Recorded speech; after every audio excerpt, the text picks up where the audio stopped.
Hi, my name is Purvi Mody. I actually grew up here in the Bay Area. I've been here since I was 5. I went to Santa Clara High School. I went to UCLA for my undergraduate studies where I studied psychology, business, and education. I went to business school at Stanford where I really learned quite a few of the fundamental skills behind business. When I graduated, Edgy and I took over Insight Education. Insight is actually really special because we're a family. So our staff, we respect and like one another. With our kids, we try to build really fantastic relationships where we're helping them not just think about college, but also to really think about their whole lives. One of the things that we say to them is that high school is not just about getting into college. These are 4 really important years of your life, and we try to treat our relationship with them as such and helping them navigate some of the harder things of being a teenager to the extent that we can, and really being a place where they feel comfortable talking to us, asking us questions, seeking out advice where they might be uncomfortable asking otherwise or in other places. And so I think what really makes it special is that we try to make this place, as professional as we are, we try to make it a family and someplace really comfortable where people like to be and hang out and recognize that we're here to help them in every capacity. My approach is really different with every student. While we always are thinking about their longer term goals, we really want to think through what are their strengths and weaknesses. And so one of the first things that we do at the beginning of each year is to set our goals.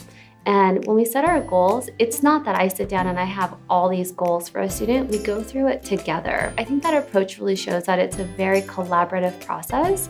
I don't want students to think that they're walking in and they're just being told what to do and this is the right way to do it, but rather we think through, okay, if you do it this way, is that going to be effective for you? And then we constantly come back and assess if that's working for them or not. The best thing about being a college admissions counselor is actually working with students. While we have our challenges and it can be really tough at times, really guiding students through this all-important time in their lives and being a partner in their process, it's exciting, it's exhilarating, it's tough, and it's challenging. Insight is made up of an amazing team. And when we really think about who we want to hire, not only do we want the best people that will be counselors, but we want the people that are really going to contribute to the overall team. So we work incredibly well together. We're collaborating on a regular basis. Our office doors are always open, or we're sitting out in the front and just talking, whether it be about our students or about our own lives or our own life experiences. While we share many things in common, we all come from very different backgrounds, and it's really amazing to be able to learn from other people and incorporate what other people have learned into our own lives, into our own skill set, into our own work that we do. So to be able to have those conversations is really amazing. We respect each other, we like one another, and it really leads to us being able to work well together.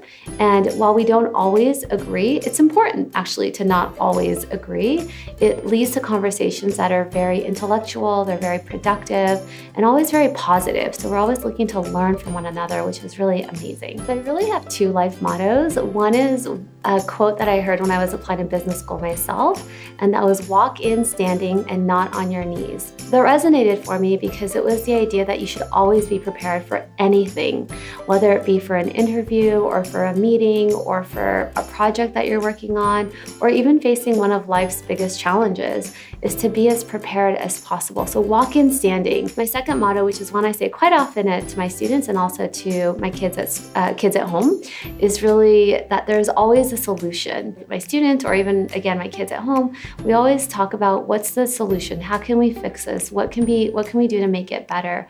And that usually makes everyone feel better. We're more productive, and we can definitely move on to a happier phase. Well, I wish that I could speak multiple foreign languages. I think to be able to travel the world and to be able to communicate with everybody in their own language would be just a phenomenal skill and experience.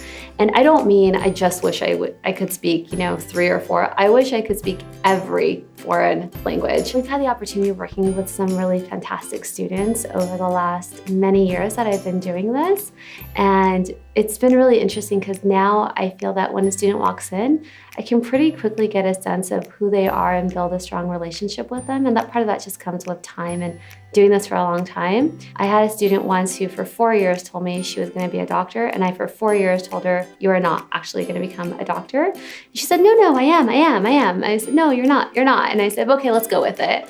And it wasn't to discourage her. It was more because I thought her skill sets would lead her towards business or something in banking or math because she was just really strong in that area. So she got into college, and within her first quarter, she changed to a different major. And she called me and she said, "You were right. I changed my major into math."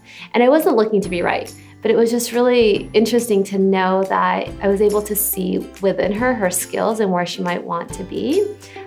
She did eventually pursue banking and then did eventually pursue a business degree as well. And as she was applying to business school, she called me for advice and we were talking. She would often call me or ask me for connections to different people to try different things, which I was always, of course, happy to give to her. She said to me one day, "I will never make a life decision without your help." And it was very humbling to hear that from her. I did it because I cared for her and I wanted to give her the best advice possible, but to know that the impact is that great it was very humbling, but it was also made me feel really, it was very heartwarming as well.